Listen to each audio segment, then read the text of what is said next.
अच्छा जी, अस्सलाम वालेकुम। आवाज़ वगैरह क्लियर है ना मेरी? जी जी क्लियर। ठीक है।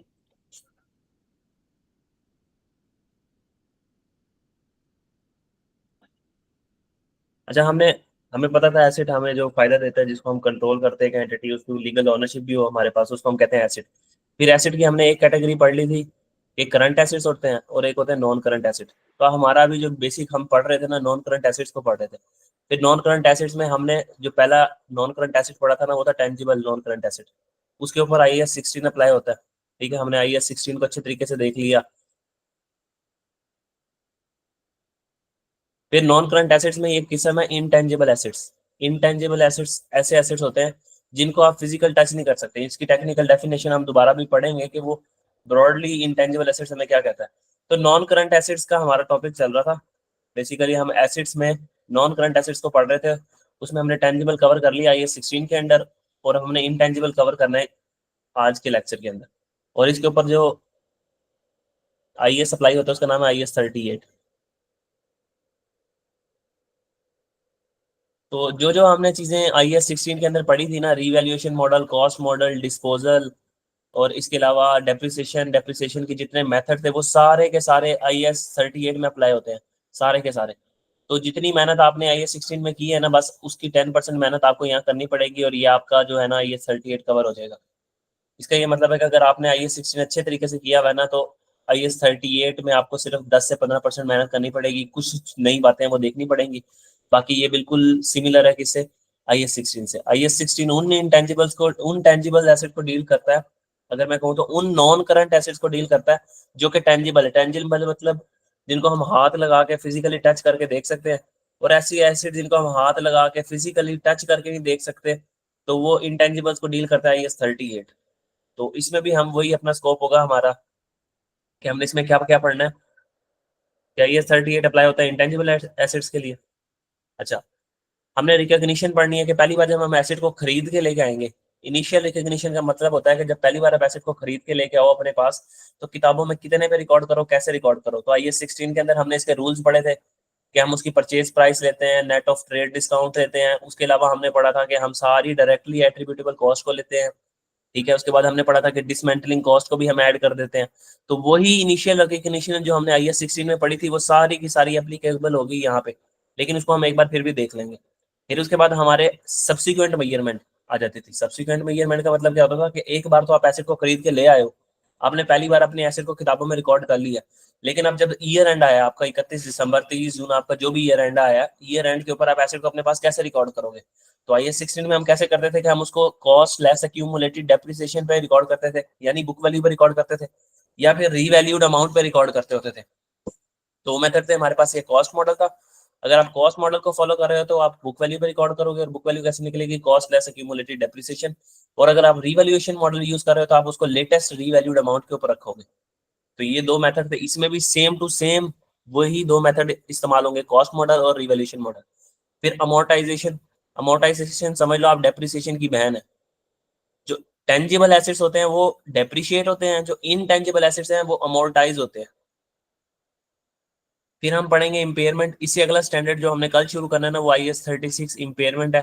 तब तक इसके लिए मैं छोटी सी आपको एग्जांपल दे दूंगा आगे जाके। फिर इसके कुछ डिस्क्लोजर्स हैं कि आपने फाइनेंशियल स्टेटमेंट में इसकी कौन कौन सी बातें प्रेजेंट करनी है, कौन कौन सी बातें नहीं प्रेजेंट करनी। तो इसको हम स्टार्ट करते हैं। यहाँ तक अगर कोई क्वेश्चन है तो पूछ लो।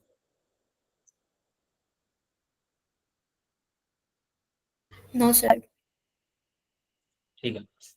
अच्छा, अब तो ये आगे हमारे पास इंटेंजिबल की डेफिनेशन की। इंटेंजिबल एसेट किसको कहते हैं? वो कह रहे हैं intangible asset is a non monetary asset without physical substance that is identifiable. ये तीनों करेक्टरिस्टिक्स होंगी एक एसेट के अंदर, तो हम उसको कहेंगे कि ये एक इंटेंजिबल एसेट है, एक इंटेंजिबल एसेट। ठीक है, कि हम उसको फिजिकली टच नहीं कर सकते, वो नॉन मॉनेटरी है। वो आइडेंटिफाइबल है, मतलब ये नहीं कि ऐसी कोई चीज नहीं है कि जिसको हम आइडेंटिफाई नहीं कर सकते। इसकी मैं इस मिसाल देता हूँ कि हमारे पास एक फिशिंग लाइसेंस है। अब वो फिशिंग लाइसेंस असल में हमारे पास एक पेज होगा, लेकिन वो फिजिकली मौजूद तो होगा। उस पेज की अहमियत नहीं है हमारे पास। असल जो राइट है उस पेज के अंदर, जो हमें राइट मिला हुआ है कि हमने 2 साल 3 साल फिशिंग करनी है, 2 साल 3 साल फिशिंग करने का हमें राइट मिला हुआ है, तो वो एक इंटेंजिबल है जिसको हम छू नहीं सकते। वो एक नॉन मॉनिटरी है, और हम उसको आइडेंटिफाई कर सकते हैं कि इस पेज के अंदर, इस पेज के पीछे एक राइट छुपा हुआ है, ठीक है। तो ऐसी तमाम चीजें जिनके अंदर ये 3 खसूसियात पाई जाएंगी, हम उसको कहेंगे कि ये इंटेंजिबल है। अब उसके बाद वो हम उसको इंटेंजिबल रिकॉर्ड कैसे करेंगे? सबसे पहली बात, अगर एक एसिड के अंदर ये 3 सिचुएशंस वो आ गई हैं, ये 3 स्पेसिफिक कैरेक्टरिस्टिक उसके अंदर हैं, उसके बाद भी हमने ये नहीं करना कि उसको अपने पास रिकॉर्ड कर लेना फौरन आके कि इंटेंजिबल एसिड डेबिट और कैश क्रेडिट, नहीं। फिर हमने ये देखना है कि वो इंटेंजिबल तो है पड़ा, क्या एसिड भी है पड़ा? तो एसिड के लिए हमने वही पड़ी हुई थी हमारे पास 2 खसूसियात के एसिड, हर उस चीज को एसिड कहते हैं कि जिससे हमें प्रोबेबल और फ्यूचर इकोनॉमिक बेनिफिट्स, ठीक है, और उसकी हम कॉस्ट को रिलायबली मेजर कर सकते हो। तो हमें यहाँ जाके पता लगा कि इंटेंजिबल एसेट्स को रिकॉर्ड करने के लिए ना 5 शर्तें हैं। पहले 5 शर्तों में से 3 शर्तें ये हैं कि चेक कर लो कि वो इंटेंजिबल एसेट है कि नहीं है। इंटेंजिबल एसेट को चेक करने के लिए देखेंगे नॉन मॉनेटरी हो, विदाउट फिजिकल सब्सटेंस हो, और आइडेंटिफाई कर सकते हो हम उसको। ये थी इंटेंजिबल की डेफिनेशन। उसके बाद इंटेंजिबल का सेपरेबल जरूरी है कि वो सेपरेबल हो। सेपरेबल का मतलब ये है कि हम उसको अकेले, उस इंटेंजिबल एसेट को अकेले मार्केट में बेच सकते हो, या उसको रेंट पे दे सकते हो, या हम किसी को ट्रांसफर कर सकते हो, ठीक है। जैसे हमारे पास एक फिशिंग लाइसेंस है, हमारे पास सॉफ्टवेयर है, हम उसको हाथ नहीं लगा सकते। हम उस सॉफ्टवेयर को इंटेंजिबल तब कहेंगे कि जब वो सेपरेबल हो। अगर हमारे लैपटॉप के साथ वो इस तरीके से जुड़ा हुआ है कि वो अलग हो ही नहीं सकता, ठीक है, तो उसकी क्या डीलिंग होगी वो हम आगे जाके देखेंगे। लेकिन हम यहाँ पे जो देखेंगे ना कि हमारे इंटेंजिबल्स वो होंगे जो कि सेपरेबल हो, जिनको मार्केट में बेच सकते हो हम, ठीक है, अलग से उनको डिस्पोज ऑफ कर सकते हो, किसी को ट्रांसफर कर सकते हो, और वो हमें मिले हो किसी कॉन्ट्रेक्चुअल राइट की वजह से या लीगल राइट की वजह से मिले हो। मतलब कि हमने किसी कॉन्ट्रैक्ट में उनको खरीदा हो, या हमारे पास लीगली कोई राइट हो कि भाई हम इस एसेट के मालिक हैं। जैसे हमारे पास कोई गाड़ी है, कोई आके हमसे पूछे कि बताओ भाई ये तुम्हें गाड़ी कैसे मिली, तो हम अपना कॉन्ट्रैक्ट दिखा देंगे कि हमने कंपनी के साथ कॉन्ट्रैक्ट किया हुआ, बैंक के साथ लीजिंग कॉन्ट्रैक्ट किया हुआ है, इस वजह से गाड़ी हमारी है। तो इंटेंजिबल एसेट भी हमारे पास किस तरीके से आ सकते हैं, या हमने कॉन्ट्रैक्ट करके खरीदा हो, या हमारे पास लीगल राइट हो, कोई गवर्नमेंट ने हमें दिया हो, या हमने गवर्नमेंट से खरीदा हो, या हमने किसी बाहर की जगह से खरीदा हो। तो होप सो यहाँ तक समझ आ गई होगी आपको बात।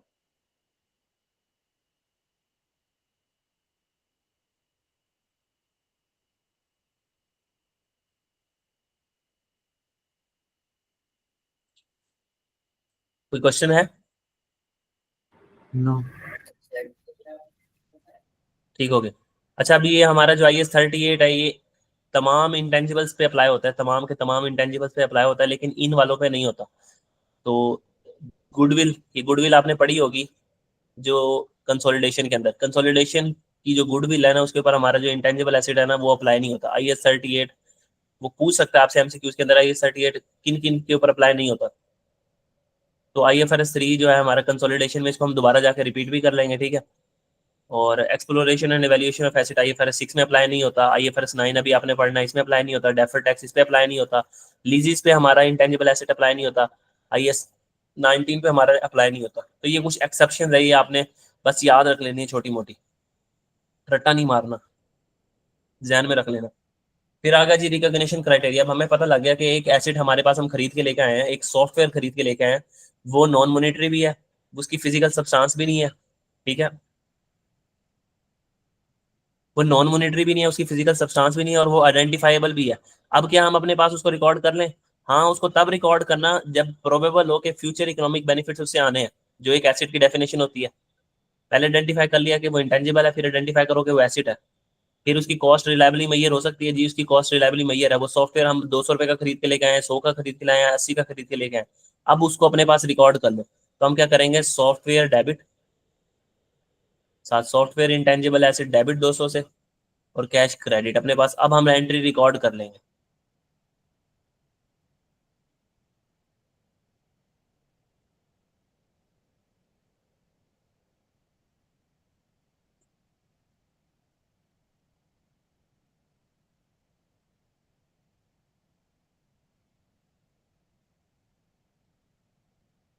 अच्छा, पहले आपने इसको पढ़ा हुआ है, तो लिहाजा मैं इसकी ज्यादा डिटेल्स में नहीं जाऊंगा। इंटेंजिबल्स आपकी डेफिनेशन समझ आ गई, इसको रिकॉर्ड करना कैसे समझ आ गया। इंटेंजिबल्स ना आप 2 तरीके से एक्वायर कर सकते हो, मतलब आपके पास इंटेंजिबल 2 तरीके से आ सकते हैं। या आप उसको परचेज कर लो बाहर से, ठीक है, बाहर से खरीद लो, या आप उसको इंटरनली जनरेट कर लो। इंटरनली जनरेट करने का क्या मतलब है, आप खुद खुद ब खुद अपना एक सॉफ्टवेयर डेवलप कर लो। आप खुद ब खुद अपनी कोई एक ऐसा फार्मूला डेवलप कर लो, आप अपनी कोई रेसिपी डेवलप कर लो। अब वो रेसिपी नॉन मॉनिटरी, आप उसको हाथ भी नहीं लगा सकते, फिजिकली टच नहीं कर सकते, और लेकिन आप उसको आइडेंटिफाई कर सकते हो, ठीक है। आप अपना कोई ब्रांड नेम डेवलप कर लो, तो आप उस इंटेंजिबल को या बाहर से परचेज कर सकते हो, या फिर इंटरनली उसको क्या कर सकते हो, आप जनरेट कर सकते हो। तो इन दोनों में ट्रीटमेंट अलग है। जैसे ही आपने इंटेंजिबल परचेज करना है ना, कोई भी इंटेंजिबल आप अपने बाहर से परचेज किया है, मिसाल के तौर पर आपने कोई सॉफ्टवेयर बाहर से परचेज किया है, आपने कोई लाइसेंस बाहर से परचेज किया है, ठीक है, आपने कोई रेसिपी, कोई फार्मूला, कोई भी चीज आपने बाहर से परचेज किया है, तो आप इसको क्या करोगे, फौरन इमीडिएटली इसको मोर्टाइज, उसको सॉरी कैपिटलाइज कर दोगे। कैपिटलाइज का मतलब ये है कि आप इसको फौरन अपनी किताबों में रिकॉर्ड कर लोगे इंटेंजिबल के तौर पे। कोई शर्त नहीं है इस वाले केस में कि आप इसको किसी टेस्ट से गुजारोगे या कुछ करोगे। बाहर से अगर आप इंटेंजिबल एसेट खरीद के लेके आए हो तो अपने पास रिकॉर्ड कर लोगे इंटेंजिबल एसेट डेबिट। IA का मतलब है इंटेंजिबल एसेट डेबिट और कैश क्रेडिट, ये आप अपने पास एंट्री कर लोगे। लेकिन internally generated asset, internally generated asset का मतलब क्या होगा, इंटरनली जनरेटेड जो आपके नॉन करंट एसेट यानी इंटेंजिबल एसेट्स होंगे, उसमें 5 एसेट ऐसे हैं जिनको आपने कभी भी अपने पास रिकॉर्ड नहीं करना, कभी भी, अनलेस के एक शर्त पूरी हो।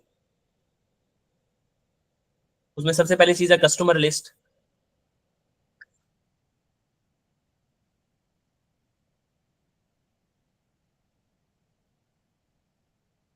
एक है मास्टर्ड,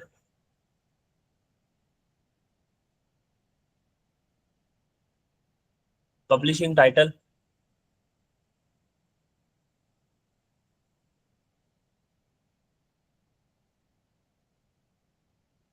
ब्रांड और गुडविल।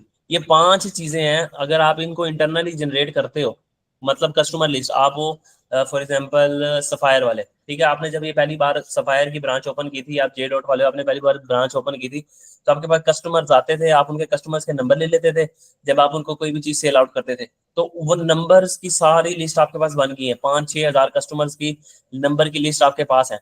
और आपको पता है कि ये कस्टमर मोस्टली इस तरह की शलवार कमीज लेके जाता है, ये कस्टमर इस तरह के कपड़े लेके जाता है, इस तरह की फ्रेग्रेंस को पसंद करता है, ये हमारे रेगुलर कस्टमर है, ये नॉन रेगुलर कस्टमर है। तो इस तरीके से आपने एक इंटेंजिबल एसेट क्रिएट कर लिया। लेकिन जब आपने बिजनेस शुरू किया था ना, आपको तब नहीं पता था कि मैंने, तब आप अंदाजा नहीं किया था कि मैं एक कस्टमर लिस्ट बनाऊंगा, उस कस्टमर लिस्ट को बनाने के ऊपर मेरे इतना खर्चा आएगा। क्योंकि आपने तो उस टाइम जे डॉट शुरू किया था ये सोच के कि हम जे डॉट के कपड़े बेचेंगे, फ्रेग्रेंसीज बेचेंगे, जूते बेचेंगे और पैसे कमाएंगे। आपकी इंटेंशन ये नहीं थी। आप ये कैलकुलेट करके नहीं बता सकते कि ये कस्टमर लिस्ट कितने रुपए की बनी। ये तो आप बस एक एक्सटर्नल अपना डाटा इन्फॉर्मेशन के लिए कोई चीज इनपुट कर रहे थे अपने लैप कंप्यूटर के अंदर कि हमारे पास कस्टमर की इन्फॉर्मेशन आ जाए। लेकिन ये कस्टमर लिस्ट मार्केट में सेल होती है। अब जे डॉट के साथ अगर सफायर वालों को पता लग जाए कि इतने सारे लोग हैं जो जे डॉट से ये वाली परफ्यूम लेते हैं, वो उसी तरीके का परफ्यूम ले लें और इनसे नंबर पर ले लें, इनसे ये कस्टमर लिस्ट ले लें, उनको 50% ऑफ पे, 60% ऑफ पे डील सेंड करें, तो जाहिर सी बात है कुछ ना कुछ लोग तो यहाँ अट्रैक्ट होंगे ना। तो कस्टमर लिस्ट जो होती है हमारी, ये इंटरनली अगर हमने जनरेट की हुई है, जे डॉट ने, सफायर ने इंटरनली जनरेट की हुई है, जे डॉट वाले के लिए इंटरनल जनरेटेड होगी, तो हमने इसको कभी भी कैपिटलाइज नहीं करना, हमने इसको अपनी किताबों में रिकॉर्ड भी नहीं करना, ठीक है, हमने इसको अपनी किताबों में रिकॉर्ड भी नहीं करना। रिकॉर्ड ना करने का मतलब हमारे पास कहीं भी इंटेंजिबल एसेट के तौर पे शो नहीं हो रहा होगा। मास्ट है, पब्लिशिंग टाइटल्स है हमारे पास कोई, हम इनकी डिटेल्स आप वहाँ पे सर्च कर लेना, नहीं तो मैं आपको एक्सप्लेनेशन दे भी दूंगा। कोई ब्रांड है, जे डॉट ने अपना ब्रांड है। अब J dot for example, J dot की जितनी भी ब्रांचेज हैं, अगर उनकी सारी ब्रांचेज के सारे एसेट्स का टोटल करें तो हम कहते हैं कि 100 रुपए की उनकी सारी ब्रांचेज हैं पूरे पाकिस्तान में। लेकिन अगर वो बाहर अपने ब्रांड को बेचे ना अभी अभी खड़े होके, तो उनको 150 रुपए मिल जाएंगे। तो ये 50 रुपए किस चीज के मिल रहे हैं, हालांकि उनके एसेट की वैल्यू तो सिर्फ 100 रुपए है, सब कुछ मार्केट वैल्यू के हिसाब से। ये 50 रुपए उनको अपने ब्रांड नेम की वजह से मिल रहे हैं। तो क्या उन्होंने जब पहली बार ब्रांड शुरू किया था ये सोच के शुरू किया था कि हम अपना ब्रांड नेम बनाएंगे और एंड पे जाके अपना ब्रांड नेम चेंज कर देंगे या सेल कर देंगे? या कभी आपने जे डॉट की फाइनेंशियल स्टेटमेंट के अंदर देखा कि ब्रांड नेम के नाम से कोई आगे एसेट लिखा नजर आ रहा है? तो इंटेंजिबल एसेट जो आपने खुद ब खुद इंटरनली जनरेट किए हो ना, आप उनको कभी भी क्या करते हो, अपने पास रिकॉर्ड नहीं करते, अपनी किताबों में, अपनी फाइनेंशियल स्टेटमेंट में रिकॉर्ड नहीं करते। उसकी मैंने वजह आपको काफी सारी बता दी, ठीक है। अगर तो कोई ब्रांड और गुडविल में क्या फर्क हुआ फिर? क्या चीज? ब्रांड और गुडविल में फिर फर्क क्या रह गया?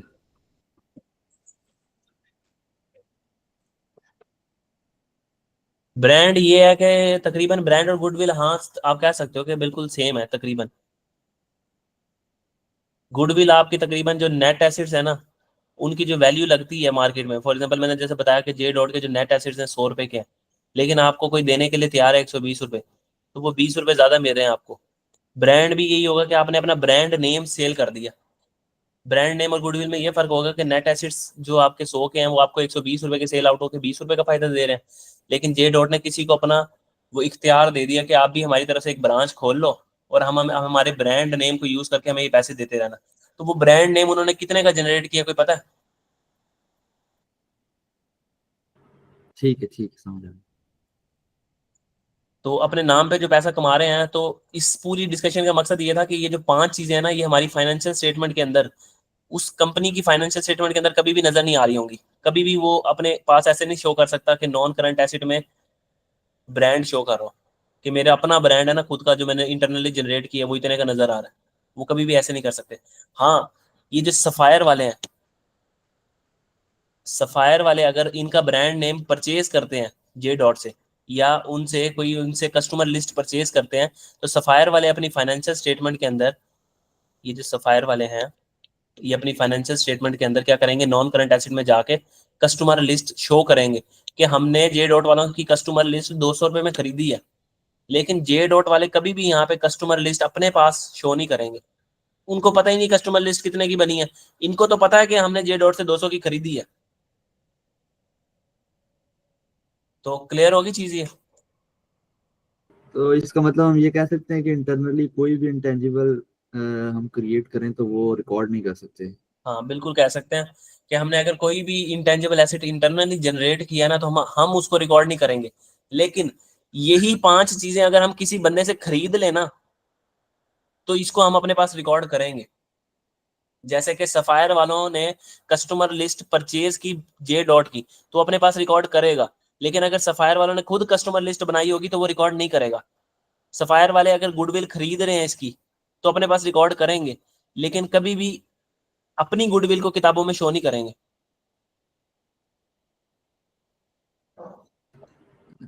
ठीक हो गया? जो इंटरनल, फिर तो वो ये वो परचेज वाली बात आ जाएगी ना, तो वो तो सफायर के लिए तो फिर वो परचेज ही होगी ना। सफायर के लिए तो वो परचेज ही होगी। तो हम ना यहाँ रूल लिख लेते हैं कि इंटरनली जनरेटेड जो एसेट है ना हमारे पास, ये 5, नेवर कैपिटलाइज, इसको कैपिटलाइज कभी भी नहीं करना।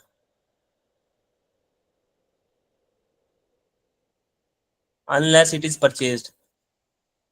अगर ये परचेज किए हैं तो फिर इनको कैपिटलाइज करेंगे। ठीक है। और अगर इनको हमने इंटरनली जनरेट किया तो हमने इनको क्या करना है, फॉरन के फॉरन एक्सपेंस आउट कर देना है। ये अपने पास रिकॉर्ड ही नहीं करना सिंपली। मिसाल के तौर पर हम अपना नाम बना रहे हैं, ब्रांड नेम बना रहे हैं, ब्रांड नेम बनाने के लिए हमने खर्चे किया है, जे डॉट के इश्तिहार लगाए हैं बहुत जबरदस्त किस्म के। तो जो भी एडवर्टीजमेंट एक्सपेंस है उसको हम एडवर्टीजमेंट एक्सपेंस डेबिट करके और कैश क्रेडिट कर देंगे। अपने पास एसेट नहीं बनाएंगे, इसको फॉरन के फॉरन पीएनएल के अंदर एक्सपेंस आउट करते जाएंगे। हाँ, अगर हमने परचेज किया तो फिर हम उसको अपने पास रिकॉर्ड कर लेंगे।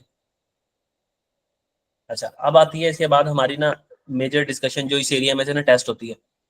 वो है 2 फेजेस। ये पहले आप लोगों ने पढ़ी हुई होंगी ये 2 फेजेस। वो है रिसर्च एंड डेवलपमेंट।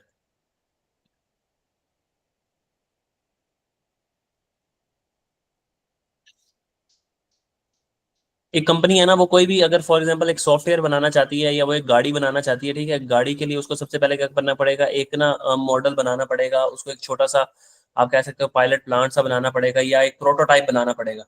हम फार्मूले को लेकर चलते हैं। मिसाल के तौर पर रिसर्च क्या होती है और डेवलपमेंट क्या होती है, इसको समझाने के लिए आपने बैठ के अंदाजा लगाया कि हमने एक ऐसी रेसिपी बनाते हैं कि हम जो लेज है ना, हम लेज के अंदर ना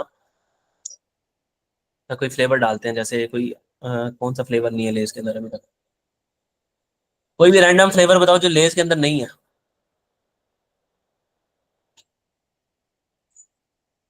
अदरक। अदरक। तो लेज के अंदर ना अदरक का फ्लेवर नहीं है।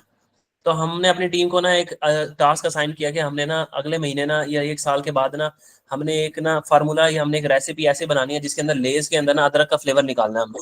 तो उसमें 2 फेजेस होंगे। सबसे पहले हमारी जो फेज होगी ना वो की रिसर्च फेज। रिसर्च फेज के अंदर हम क्या करते हैं कि सबसे पहले हम डिसाइड करते हैं, एक डिसीजन लेते हैं। ठीक है, एक डिसीजन लेते हैं कि हमने कोई चीज या फॉर्मूला हमने कोई जनरेट करना है। अपने पास फार्मूला जनरेट करना है, हमने अपने पास कोई भी इंटरनली इंटेंजिबल जनरेट करना है, अपने पास बनाना है उसको, ठीक है। तो उसके लिए हम डिसीजन लेते हैं, फिर हम डिफरेंट अल्टरनेटिव्स को देखते हैं। हम कहते हैं मार्केट में ये देखो कि हम जो अदरक का फ्लेवर बनाना चाहते हैं, अदरक वाली लेस का, ये क्या ये अदरक वाली लेस जो है कोई और बंदा भी बना रहा है हमारे पास, ठीक है। उसके बाद हम ये देखते हैं कि अच्छा ये वाले अब हम तो अदरक वाले नहीं बना रहे, लेस वाले नहीं बना रहे, लेकिन गिब्स वाले हैं वो बना रहे हैं, उसके अलावा और 2-3 मशहूर कंपनी हैं वो बना रही हैं। तो हम उन सारे ऑप्शंस को लेके आके अच्छे तरीके से उसके ऊपर स्टडी करते हैं, फिर हम ये चेक करते हैं कि ये फिजिबिलिटी भी है कि नहीं है। फिजिबिलिटी का मतलब क्या, हम इसको बना सकते भी हैं कि नहीं है। तो रिसर्च फेज के अंदर ना आप एक किस्म का ना फैसला ले रहे होते हो। आप पहले ये फैसला लेते हो कि मैं क्या चीज बनाऊंगा, कौन सा फार्मूला रेसिपी या कौन सा इंटेंजिबल अपने पास जनरेट करूंगा। उसको जनरेट करने के लिए ना आप काफी सारे डिसीजन ले रहे होते हो, पॉसिबल ऑप्शन देख रहे होते हो मार्केट के अंदर घूम के, क्या मुझे ऐसा बनाना चाहिए, ऐसा बनाना चाहिए, पैकिंग ऐसी करनी चाहिए या वैसी करनी चाहिए। फिर मेरे पास इतनी फिजिबिलिटी तो है, मैंने फैसला कर लिया कि मैं अदरक का फ्लेवर बनाऊंगा, मेरे पास इतने पैसे हैं कि मैं इतनी बड़ी मशीन लगा के और लेज अदरक वाली बनाऊंगा, और फिजिबिलिटी पैसे भी हैं मेरे पास। उसके बाद ये देखना है कि मेरी इंटेंशन भी है पड़ी, क्या मेरी इंटेंशन भी है पड़ी कि मैं इसको बनाना भी चाहता हूँ, या फिर मैं ऐसे ही बैठ के रिसर्च कर रहा हूँ और अपने मैंने साइंसदान जो उन्हें बिठाए मैं उनको कहा है कि भाईजान आप बैठ के रिसर्च करते हो। तो ये सारी जो एरिया है ना, मैंने उर्दू में जो बातें की ये सारी ना आपको इंग्लिश में मिलेंगी। वो आपको कहेगा कि बताओ ये रिसर्च फेज का काम चल रहा है या डेवलपमेंट फेज का काम चल रहा है। तो रिसर्च फेज में ना ये सारे डिसीजंस हो रहे होंगे कि क्या बनाएं, कैसे बनाएं, क्या हमें बनाना चाहिए कि नहीं बनाना चाहिए, मार्केट में कितने ऑप्शंस हैं। फिर हम उन ऑप्शंस में से जब हमने एक ऑप्शन सिलेक्ट कर लिया, हमारी इंटेंशन है कि नहीं है, जब हमने एक ऑप्शन को सिलेक्ट कर लिया तो अब रिसर्च के बाद डेवलपमेंट फेज शुरू होगी। हमने उस एक ऑप्शन को सिलेक्ट करके डेवलपमेंट फेज के अंदर ले आए, फिर हमने उसके ऊपर टेस्टिंग शुरू कर दी कि अच्छा इसको ऐसे बनाते हैं वैसे बनाते हैं। हमने उसके छोटे छोटे मॉड्यूल्स बनाए। हमने क्या किया, हमने 30 वाले पैकेट बनाने की बजाय हमने 5-5 रुपए वाला पैकेट बनाया, हमने 2-4 लेस बना के देखी, उसके ऊपर मजीद स्टडी करना शुरू की, मजीद खर्चे किए, मजीद अपने साइंसदानों को हमने पेमेंट्स की, मजीद टेक्नोलॉजी लेके आए, हमने उसके ऊपर एडवांसमेंट की। तो वो जितने भी खर्चे, ये जैसे मजीद मजीद मैं बात कर रहा हूँ ना, ये जितने भी खर्चे इस एरिया में हो रहे होंगे ना, हम उसको कहेंगे कि ये डेवलपमेंट का काम चल रहा है। तो IS-38 कहता है कि आपके पास जितने भी खर्चे हो रहे हो एक इंटेंजिबल को बनाने के लिए, अगर वो रिसर्च फेज के अंदर है, और रिसर्च फेज का कैसे पता लगेगा, मैंने सारी निशानियां बता दी, ये एग्जैक्ट वर्ड आपको लिखे होंगे, आपने ना उसको सिर्फ 3-4 बार 5 बार याद कर लेना है, मतलब पढ़ के अच्छे तरीके से, कि वो लफ्ज जो अगर आपको नजर आए कि एक इंटेंजिबल एसेट है, अभी आप उसके पॉसिबल ऑप्शंस को इवेल्युएट कर रहे हो, वहां पे ये लिखा होगा लफ्ज पॉसिबल ऑप्शंस की इवेल्युएशन हो रही है। तो इसका मतलब है अभी आपने कोई एक रैंडम ऑप्शन सेलेक्ट नहीं किया, बस जिस दिन आपका रैंडम ऑप्शन सेलेक्ट हो गया उस दिन के बाद डेवलपमेंट शुरू होगी। तो रिसर्च की जो फेज है उसमें IS-38 हमें कहता है कि आपने सारे के सारे जितने भी खर्चे हैं ना रिसर्च के अंदर, उनको एक्सपेंस आउट कर देना फौरन के फौरन। आपने क्या करना है, एक्सपेंस डेबिट कैश क्रेडिट कर देना।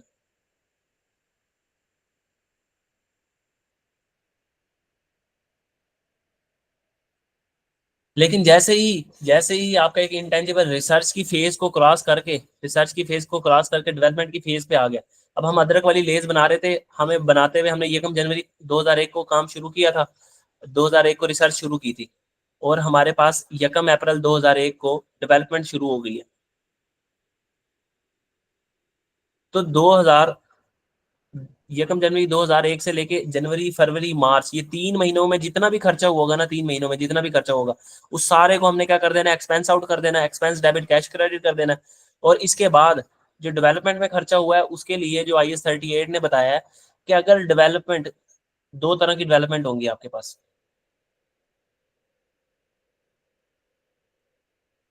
एक होगी अच्छी वाली डेवलपमेंट, एक होगी बुरी वाली डेवलपमेंट। अच्छी वाली का क्या मतलब है और बुरी वाली का क्या मतलब है?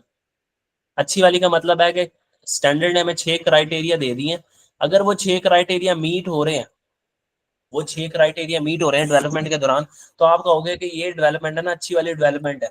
तो आप उसके दौरान होने वाले तमाम खर्चों को आप डायरेक्ट इंटेंजिबल एसेट के तौर पर रिकॉर्ड करोगे, intangible asset debit cash credit अपने पास।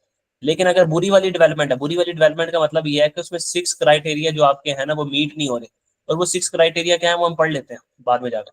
तो आप यहाँ पे क्या करोगे, यहाँ पे फॉरन एक्सपेंस कर दोगे बुक, कि जितना भी खर्चा यहाँ हुआ है ना वो एक्सपेंस डेबिट कैश क्रेडिट।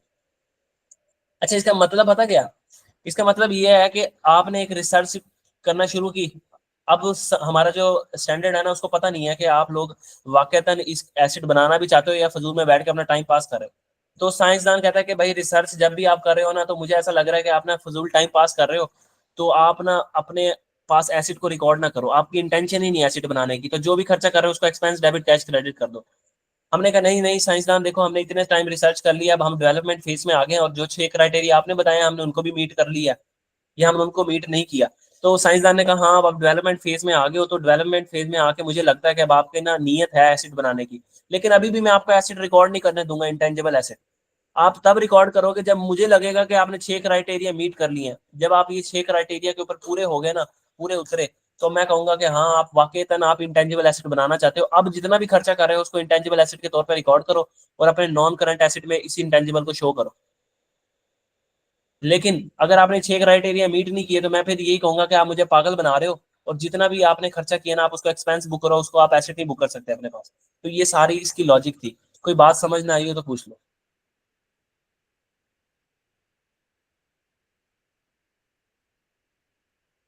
आ गई है सर। अच्छा, अब हम अपनी ऊपर वाली डायग्राम के पास वापस आते हैं। तो हमारे पास ना यहाँ से कंक्लूजन ये ड्रा हुआ,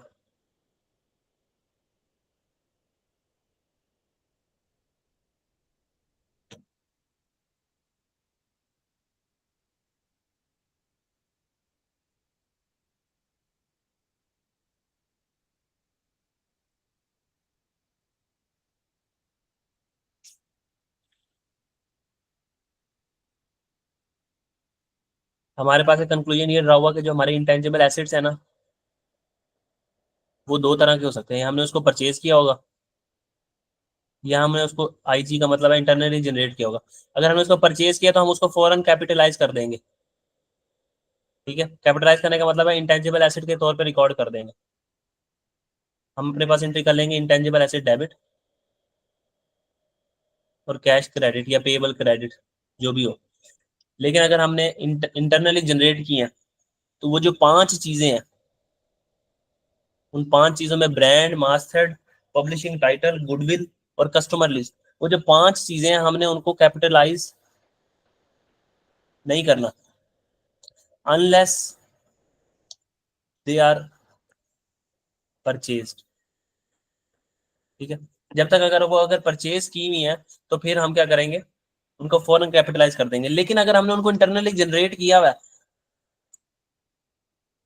इसके अलावा कोई एसेट हम इंटरनली जनरेट कर रहे हैं, इन 5 को तो हमने कभी भी इंटरनली जनरेट भी किया तो हमने अपने पास रिकॉर्ड नहीं करना, लेकिन अगर परचेज किया तो रिकॉर्ड कर देना है। इन 5 के अलावा कोई ऐसा एसेट है, कोई फार्मूला है, कोई रेसिपी है जिसको हमने इंटरनली जनरेट किया है, तो उसको उसको क्या इंटेंजिबल एसेट के तौर पर रिकॉर्ड नहीं करना, करना है। उसमें हम क्या करेंगे, जो अदर है, अदर में कोई फार्मूला आ गया या रेसिपी आ गई, उसके लिए फिर वो जब भी शर्त हमने पढ़ी है, हमने ये देख लेना कि वो रिसर्च फेज में तो नहीं है। अगर तो रिसर्च फेज में है तो foreign expense debit cash credit कर दो।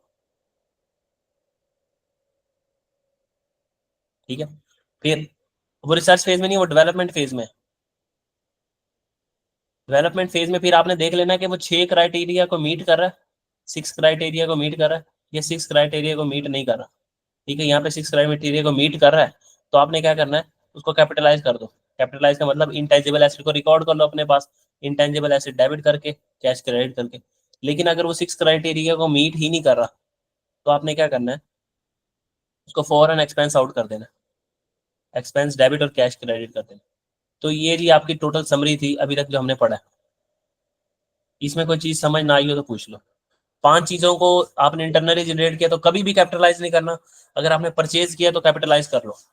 और उसके अलावा अगर आपने कोई चीज इंटरनली जनरेट की है, कोई भी इंटेंजिबल एसेट इंटरनली जनरेट किया, फार्मूला हो गया, कोई रेसिपी होगी, कोई इसके अलावा कोई आपने डिजाइन हो गया, कोई मॉड्यूल हो गया, ठीक है, कोई सॉफ्टवेयर हो गया, तो उसको आपने इन शर्तों पे करना है अपने पास रिकॉर्ड कि अगर रिसर्च फेज में है तो एक्सपेंस आउट कर दो, अगर डेवलपमेंट है, डेवलपमेंट में देख लो 6 क्राइटेरिया मीट कर रही है तो कैपिटलाइज करो, 6 क्राइटेरिया मीट नहीं कर रही तो उसको क्या करो, एक्सपेंस आउट कर दो।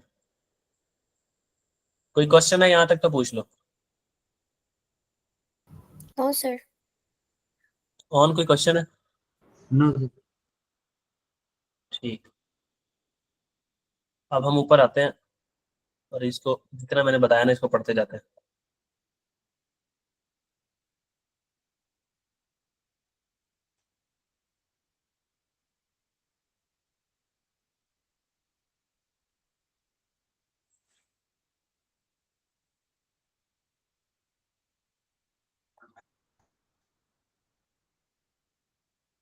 अच्छा, अब वो कह रहा है कि इंटरनली अगर जनरेट किया है ना आपने इंटेंजिबल एसेट, तो उसकी ट्रीटमेंट क्या है?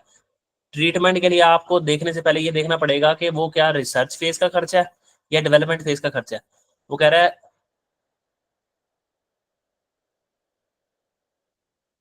जो भी रिसर्च फेज का खर्चा होगा आप उसको एक्सपेंस आउट कर दोगे फॉरन। डेवलपमेंट फेज का वो खर्चा इफ क्राइटेरिया मीट, जिसमें क्राइटेरिया मीट हुए होंगे उसको आप क्या करोगे, कैपिटलाइज करोगे, अपने पास इंटेंजिबल एसेट के तौर पे रिकॉर्ड कर दोगे।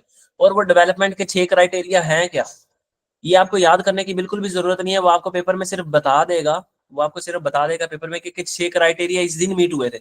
मिसाल के तौर पर मैं कहता हूँ कि एक 1 जनवरी को एक इंटेंजिबल एसेट को आपने बनाना शुरू किया 1 जनवरी 2001 को, और पता लगा कि जो है ना 31 मार्च तक ना रिसर्च फेज चल रही थी, तो इसके दरमियान के सारे खर्चे को एक्सपेंस डाल देना। फिर 31 मार्च से लेके 30 नवंबर तक जितना खर्चा हुआ है ना वो डेवलपमेंट का था, लेकिन वो कहेगा साथ के यहाँ तक डेवलपमेंट की ना जो कंडीशन है ना वो मीट नहीं हुई थी, क्राइटेरिया मीट नहीं हुआ था, तो यहाँ तक जितना भी खर्चा होगा उसको आप क्या करना है ना, उसको भी एक्सपेंस में डाल देना। और सिर्फ दिसंबर तक का जो खर्चा है, 1 महीने का खर्चा, उसको आप कैपिटलाइज कर देना। तो इस तरीके से वो आपको करना पड़ेगा सवाल। तो इसके सवाल काफी सारे मैं आपको दे दूंगा, बहुत इजी स्टैंडर्ड है, इसमें ज्यादा इतना कुछ टेस्ट नहीं होता।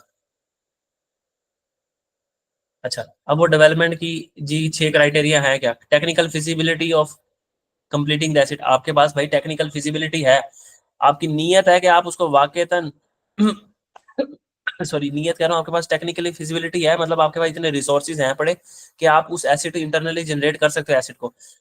फिर आपके पास इतने रिसोर्सेज के बाद आपकी इंटेंशन भी होनी चाहिए, आपकी नीयत भी होनी चाहिए, नीयत होने के बाद आपकी एबिलिटी भी होनी चाहिए, एबिलिटी आप इस काबिल भी हो कि बाकी इंटरनली जनरेट कर सको। ये ना हो कि आप शुरू करो उसको इंटरनली जनरेट करना और उसके बाद आपके फंड रिसोर्सेज खत्म हो जाए। फिर demonstration of future economic benefit, वही एसेट वाली डेफिनेशन के भाई आप कोई ऐसी चीज ना बना लो कि जिससे आपको फ्यूचर में कोई फायदा ही नहीं आना, तो वो तो एसेट की डेफिनेशन पे ही ना उतरा, तो उसको आप इंटरनली जनरेटेड इंटेंजिबल एसेट के तौर पर रिकॉर्ड कैसे करोगे? तो टेक्निकल फिजिबिलिटी होनी चाहिए आपके पास, आपकी इंटेंशन होनी चाहिए, इंटेंशन के बाद आपके पास एबिलिटी होनी चाहिए, फिर फ्यूचर इकोनॉमिक बेनिफिट आने चाहिए उस चीज से, आपके पास इतने रिसोर्सेज अवेलेबल हो, और ability to measure cost reliability, आपको पता हो कि भाई मैं जो इंटरनली जनरेट कर रहा हूँ इंटेंजिबल एसेट वो कितने का होगा, कितने की मुझे कॉस्ट करेगा। ये नहीं कि आपने इसको एक बार इंटरनली जनरेट कर लिया तो पता ही नहीं है उसके बाद कितने का वो मैंने उसके ऊपर खर्चा किया। तो प्रॉपर आपको डेफिनेशन पता है ना, जब भी हमने कोई एसेट रिकॉर्ड करना था अपने पास, तो उससे 2 ही कंडीशन है कि फ्यूचर में इससे इकोनॉमिक बेनिफिट आने और उसकी कॉस्ट मैयर हो सकती है। तो जिसकी कॉस्ट नहीं मैयर हो सकती आप उसको एसेट के तौर पे नहीं रिकॉर्ड कर सकते, चाहे वो नॉन करंट एसेट हो चाहे करंट एसेट हो, कोई भी हो। अच्छा, अब ये आ गई एक्सक्लूजन। वो कह रहा है इंटरनली जनरेटेड जितनी भी इंटरनली जनरेटेड ब्रांड है, गुडविल है, मास्टर्ड है, कस्टमर लिस्ट है, ये पब्लिशिंग टाइटल है, इसको मस्ट बी एक्सपेंस आउट, इसको आपने फौरन ही क्या कर देना, एक्सपेंस आउट कर देना। तो ये तो हमने रिसर्च और डेवलपमेंट फेज पढ़ ली। अच्छा, अब इनिशियल मेजरमेंट, एक इंटेंजिबल एसेट अब वो सारे क्राइटेरिया को मीट करके आ गया और अब जी वो रिकॉर्ड होने के लिए तैयार है, तो रिकॉर्ड कैसे करेंगे जी? वही पुराना तरीका, कोई भी नई बात नहीं है इसके अंदर। जब पहली बार आप एसेट को रिकॉर्ड करने लगे अपने पास, तो आप क्या करोगे, परचेज प्राइस लोगे और परचेज प्राइस में से डिस्काउंट माइनस कर दोगे, डिस्काउंट या रिबेट, ठीक है। परचेज प्राइस के अंदर आप डायरेक्टली एट्रीब्यूटेबल कॉस्ट ऐड कर दोगे। डायरेक्टली एट्रीब्यूटेबल कॉस्ट वो सारी कॉस्ट जो इंटेंडेड यूज के अंदर लाने के लिए लगाई जाती है, मतलब काबिल इस्तेमाल हालत में लाने के लिए जितना भी उसको खर्चा होगा उसके ऊपर, तो वो सारा खर्चा एसेट की कॉस्ट के अंदर आप ऐड कर दोगे, ठीक है। तो इसके अलावा जो इम्पोर्ट ड्यूटीज आपने पे की है वही लेनी है, जो नॉन रिफंडेबल है, जो रिफंडेबल है वो तो आपकी कॉस्ट हुई नहीं ना, और कोई भी आपको परचेज करते हुए टैक्स पे करना पड़ा है, कस्टम ड्यूटी पे करनी पड़ी है। उसके अलावा डायरेक्टली एट्रीब्यूटेबल कॉस्ट है जितनी, और डायरेक्टली एट्रीब्यूटेबल कॉस्ट की लिस्ट मैंने आपको IAS 16 में जो दी थी ना वही यहाँ पे एप्लीकेबल है। इम्प्लॉय बेनिफिट फ्रॉम डेवलपमेंट, ठीक है। प्रोफेशनल कोई लीगल फीस दी है आपने, उसके बाद कोई टेस्टिंग फीस दी है, कोई cost of preparing the acid for use, acid को काबिल इस्तेमाल हालत में लाने के लिए आपने जितना भी खर्चा किया वो सारा कॉस्ट ऑफ एसिड में ऐड कर दो। जैसे आपने एक इंटेंजिबल एसिड बनाया, वो 100 रुपए का आपने बनाया, ठीक है, उसको कंस्ट्रक्ट करने की कॉस्ट है डायरेक्टली, सॉरी 100 रुपए का आपने 200 का परचेज किया बाहर से, ये आपकी परचेज प्राइस है, प्लस उसको कोई ट्रांसपोर्टेशन की कॉस्ट हुई, कोई आपने इंपोर्ट ड्यूटी स्पेस की, कोई कस्टम ड्यूटी स्पेस की, कोई बहुत सारे टैक्सेस वगैरह दिए, और आपने उसकी टेस्टिंग की एक जगह जहाँ पे वो इंटेंजिबल एसेट आके आपने इंस्टॉल करना है किसी कंप्यूटर के अंदर, उस कंप्यूटर की जरा ठीक ठाक करवाया, उसको साफ सुथरा करवाया, तो तमाम डायरेक्टली एट्रीब्यूटेबल कॉस्ट आई 10 रुपए की, तो हम कहेंगे कि 210 रुपए का इंटेंजिबल एसेट तैयार हुआ है, और हम इसको क्या करेंगे, इंटेंजिबल एसेट डेबिट 210 से, और अपने पास से कैश क्रेडिट कर देंगे 210 से। तो ये थी जी इनिशियल मेजरमेंट। अब जब आपने इसको एक बार अपनी किताबों में रिकॉर्ड कर लिया, अब आएगा आपका ईयर एंड। ये यकम जनवरी 2001 को आपने अपने पास रिकॉर्ड कर लिया पहली बार, इनिशियल मेजरमेंट पहली बार। अब आएगा 31 दिसंबर। 31 दिसंबर पे आप इसको कैसे रिकॉर्ड करोगे? तो आप क्या करोगे, जैसे आप एसिड को, नॉन करंट एसिड्स को रिकॉर्ड करते थे, टेंजिबल नॉन करंट एसिड्स को आप क्या करते थे, डेप्रिशिएट करते थे कि आप इसको पकड़ो 210, हम कहेंगे फॉर एग्जांपल इसकी लाइफ है 5 साल, तो हम इसको डिवाइड करेंगे 5 से, कितनी आएगी इसकी अमोर्टाइजेशन?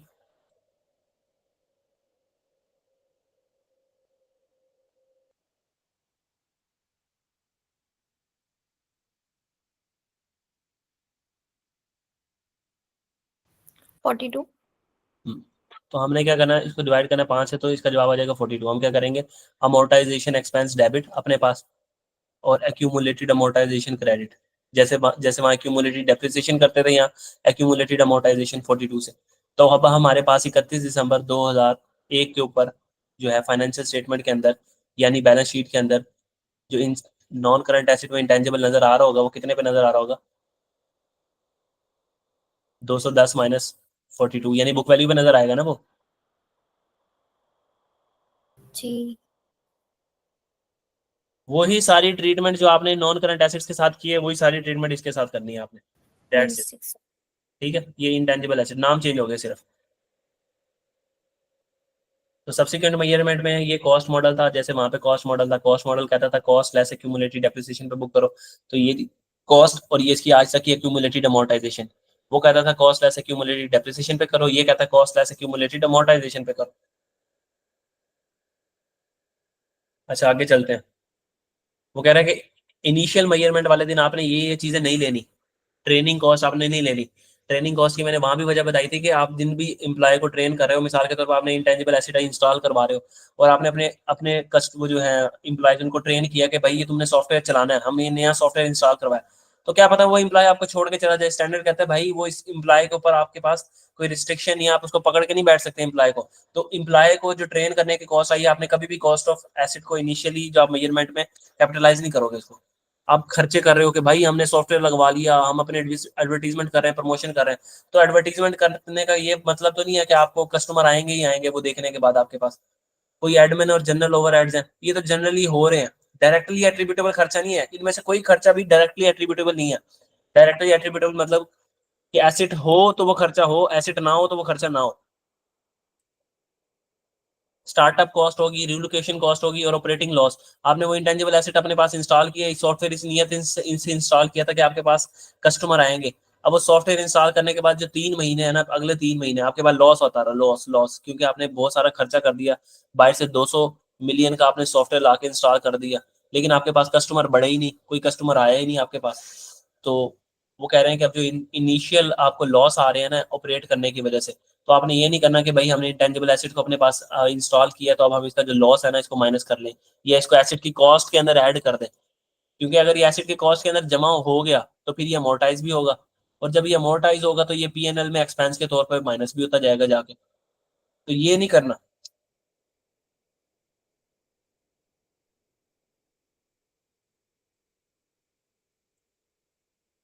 क्लियर है यहाँ तक?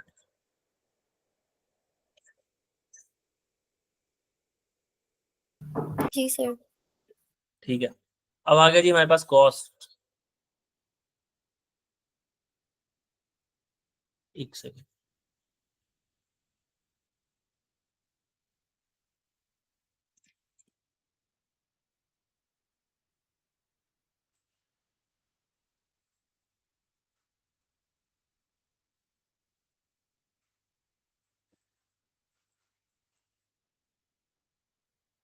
हम्म।